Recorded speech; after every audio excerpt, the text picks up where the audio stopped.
আসসালামু আলাইকুম।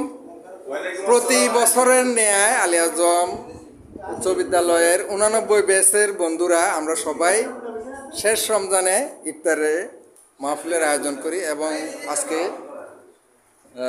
উপস্থিত হয়েছি।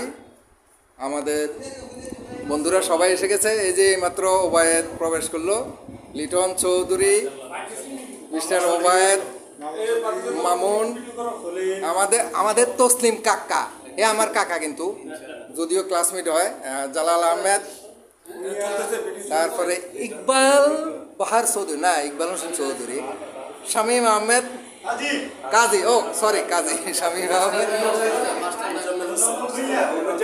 মুজাহিদ, সলিম,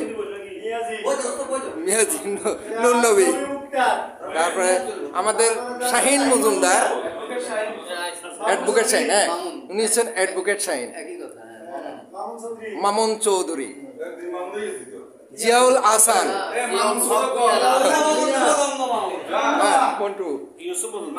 ইউসুফ মজুমদার, মোহাম্মদ শহীদুল্লাহ, ওবায়েদ প্রথমে ছিল। আজকে আমরা সবাই একত্রিত হয়েছি। তো বন্ধুদের সবাইকে প্রীতি ও শুভেচ্ছা জানিয়ে আমরা এখন শুরু করব। হ্যাঁ বলেন। এটাই হচ্ছে আমার শৈশবের স্কুল, আলী আজম উচ্চ বিদ্যালয় অ্যান্ড কলেজ। আজকে আমরা এখানে 89 ব্যাচের সবাই ইফতারের ও দোয়া মাহফিলের আয়োজন করা হয়েছে। আমরা সেখানে উপস্থিত থাকব।